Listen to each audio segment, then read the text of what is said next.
so excited because today we are here with Ocoee!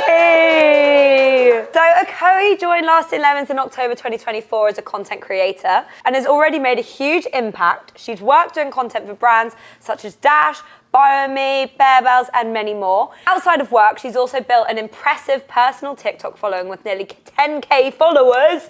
And I feel like this is just the beginning. So, thanks, girl. Hey, Ocoee. When I was writing this down, I was like, this is mental. You've literally, like, even more recently, the Mills just moved down to London. How are you finding it? I'm finding it good. At first, I was so overwhelmed. And I think that first week, I really questioned whether I'd made the right decision. Because I literally came from like the sleepiest little village, like shops shut at 5, like we were in the countryside. And then moving to London, I was like, oh my God. Big change. Big change. But now I really call it home. Like, yeah, when I went back home for Christmas, I really found myself like feeling unsettled, and all I was thinking about was London, and I was like, this feels like home now. Yeah. So why are you looking for a role in London? Like, how did that kind of come about? Yeah, moving to London's always been on my bucket list. I feel like you get that quarter life crisis, and I was like, right, I'm 25 in November, like what do I want to do and what haven't I done? And I was like, moving to London is that thing. And I just thought, well, what also do I want to do with my career now? And I was like, well, I want to get into content creation full time. So amazing. It was like a 2-in-1 perfect match. Love that. So with the content creation side of things, what did you do before Lemons? So my day job before Lemons, I worked at estate agents, and I was like going around properties, inspecting them, making sure they were being looked after. I did that part-time, and then the rest of the week I did UGC freelance, like UGC content creation. And what sort of content creation did you do? What did you start doing? And how, like, I feel like you've got to have a lot of confidence to just get on TikTok and start posting, because everyone starts from nothing. Yeah.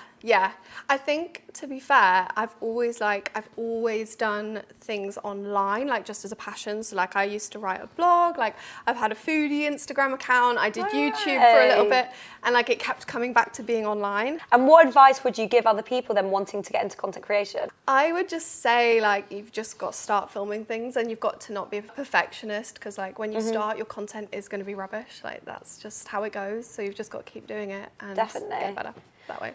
So back to you moving down to London. Like, how did you find the Lasting Lemons role? What happened? I found it on LinkedIn. So I just put in like content creator roles London, and it came up, and also I did a bit of research into the business, like looked at the Lemons TikTok account, and I was like, these girls seem cool. I want to be part of this. Yeah, so that's how I found it, and that's how I applied for it. Amazing. And what was your first impression when you came and saw us all? At first, I was like intimidated, because I think someone else said earlier, like going into a team of all like women, sometimes people have like stereotypes around that, negative stereotypes. And at first I was intimidated, but then I think it was like in my first week, I realized how lovely everybody was, and like how open and what a safe space it was. So yeah, it was fine. Yeah. Coming into the Lemons office is very overwhelming. Yes. Everyone's very loud. Everyone loves being on camera and things like that. And it can be difficult for people. How did you kind of deal with that? And has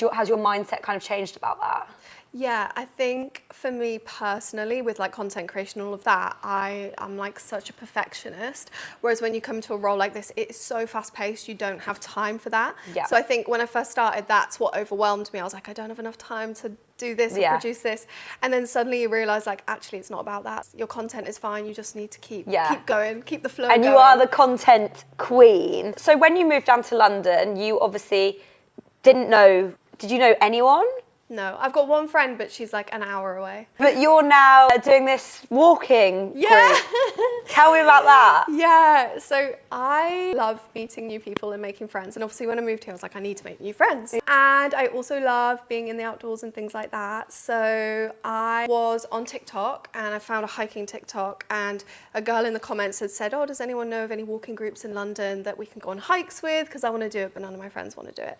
So I replied to her, and I was like, girl, if you find the group, like, let me know because I want to Let me join. know. And she responded and she was like, well, message me on Instagram. We can maybe make our own thing. And that's how it started. So you've actually created your own. Yeah, we've created our own group. What's it called? Shout it out. It's called City Girl Hikes on Whoa! TikTok. If anyone wants to join. No, we did our first walk a couple of weekends ago and like 20 people showed up, which is crazy. Like, I know it doesn't sound like a lot, but from our one little TikTok that we posted, like 20 random people turning up. I was so thrilled. But that's the really amazing thing about TikTok. I know like every day we're working, doing like brand stuff, but TikTok is a really special place for finding that sort of thing. And you've got your personal TikTok page as well.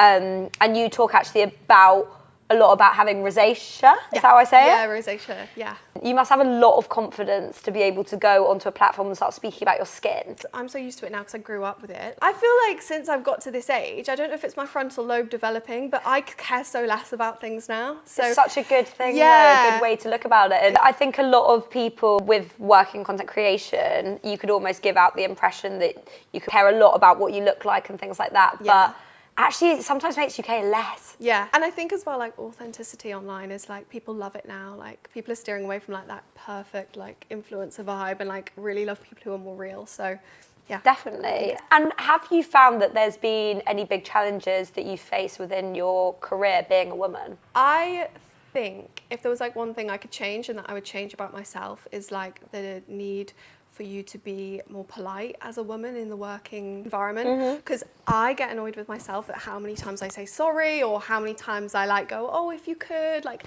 please, only if you have time. But whereas like I feel like with men, like when they ask for what they want or say what they want, they're like assertive, whereas with women often people think you're just like rude or whatever. I think it's really important as a woman to like have the confidence to know what you're talking about and be like, no, this is the right thing. And what is the best bit of advice you've ever received? My dad always used to say that life starts at the end of your comfort zone, and that's something that I try to kind of carry with me everywhere now. So like I would say on a weekly basis, I always try and do something that pushes me a little bit outside of my comfort zone.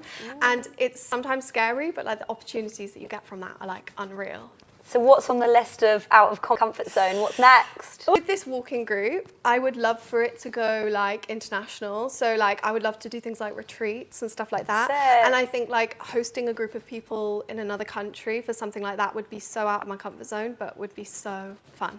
If you could start a business, what would it be? I would love to start like an animal sanctuary.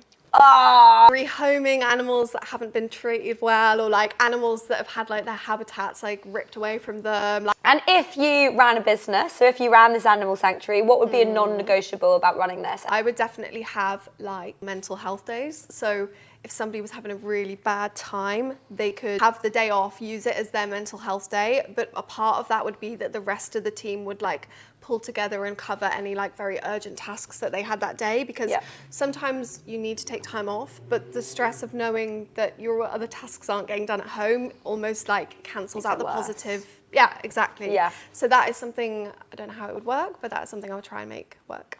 Amazing. And just on like mental health as well, like obviously as a content creator, like every day you kind of come into the office and you're on video and on camera. Yeah. Obviously everyone has mental health, good or bad days. When you're feeling like slightly worse or have a tough day, how do you find that and how do you manage that? Because it's so true, like you can't always feel great about yourself. No. And sometimes being on camera all the time, you see angles that you would never normally see. I just try to maintain like, you'll never see yourself the way that everybody else sees you, and like a 10-second snip from a certain angle with a certain facial expression doesn't depict how you fully look. Okay, and one last question from me is, everyone out there is wanting to be a UGC creator or a creator on TikTok, like you see it so much, and like what advice would you actually give someone who's sat there and hasn't posted yet and doesn't know where to start? I would just say, just like create something. Just literally, it does not have to be perfect. Just write a few ideas down,